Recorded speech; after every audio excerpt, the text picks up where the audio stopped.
Give people their expectations. Hello, it's John. As you can see, a bit of a change of scenery. Or for those of you that are watching the video, of course, if you listen to audio, it doesn't make any difference to you.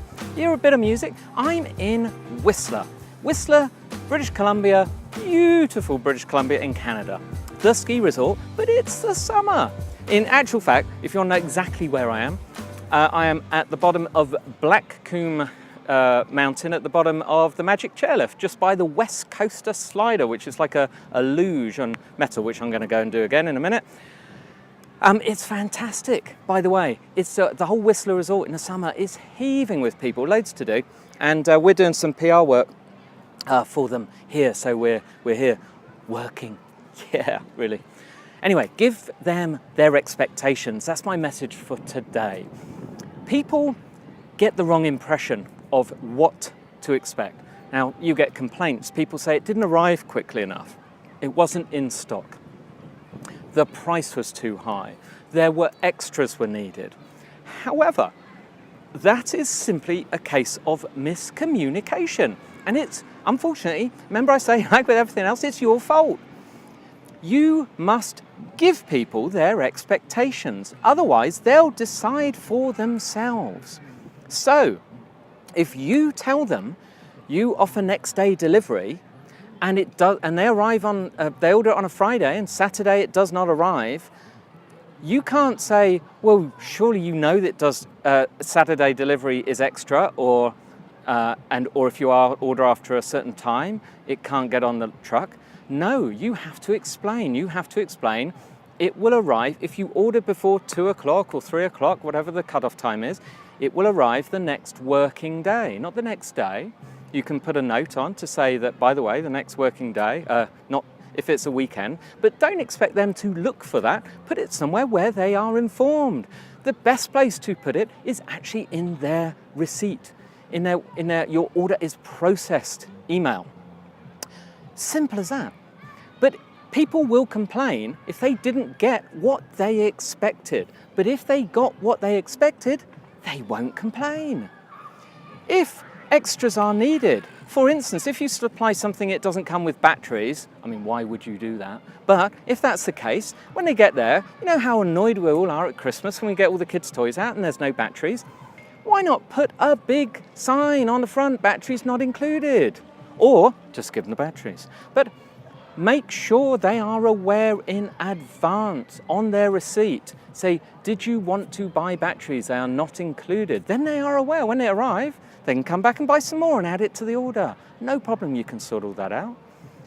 If certain items cost a fortune, say you sell, say you sell telescopes. There are probably $20 telescopes, $50 telescopes, $1,000 telescopes, and then there's probably a $20,000 one. And you probably sell one every 2 years. It's unlikely you have a few in stock, but all the other ones might be in stock. Why not say special order item will be with you within 4 days or comes direct from the supplier in 4 days, 7 days, whatever. Then they know. Then there's no complaints. You see what I'm saying?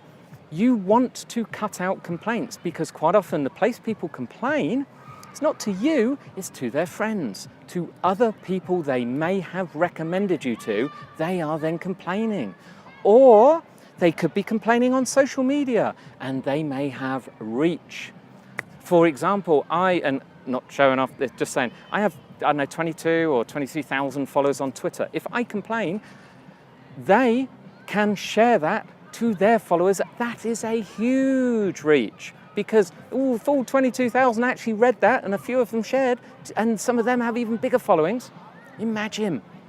The first you'd know about it when people say, oh, what's that about you on Twitter? Too late then.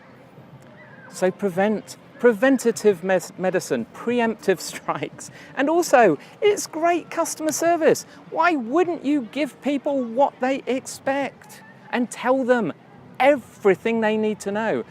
Never assume anything, please. Honestly, I've been in the customer service and direct dealing with customers for over 32 years. Yes, it was my birthday recently. And the grey hair didn't come from that. Customers are wonderful, as long as you tell them what they're going to get and make sure they're happy with that. That's all it takes. Okay, anyway, I'm keeping this short because I want to go over on the luge. It is a Tuesday, fabulous Tuesday. By the way, it is baking hot here. It's nearly 30 degrees. That's centigrade. I'm sorry, can't help you Americans. Look it up on Google. Bit hot anyway. 28 is 82, so mid-80s. So, yeah, Tuesday's toolbox tip. Blah, blah, blah, I can't even say it. Tuesday's toolbox tip. This is something I use every single day. This is one of these ones. Remember I said I was going to re-recommend the ones that you might not have heard the first time round, but you really should be using. For my to-do list, I use an app called To Do, and it's spelt like the French, like to-de, like TEUXDEUX.com. Just Google it, it's fantastic. I've used it for years. It syncs on my mobile. It does actually cost, it used to be free, but it's hardly anything. It's an annual fee. To the point I can't even tell you what it is. It's a few dollars, not like 100 or 50 or anything like that, just a few.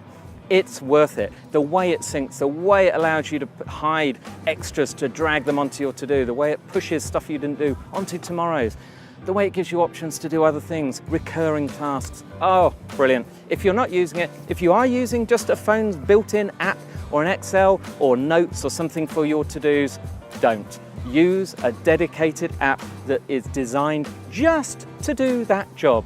Then there'll be a specialist, and To Do is the fella for you. That's it. Anyway, tomorrow you've got a fantastic expert interview series. Every Wednesday, the expert interviews. You will love it. I will be back with another tip for Thursday.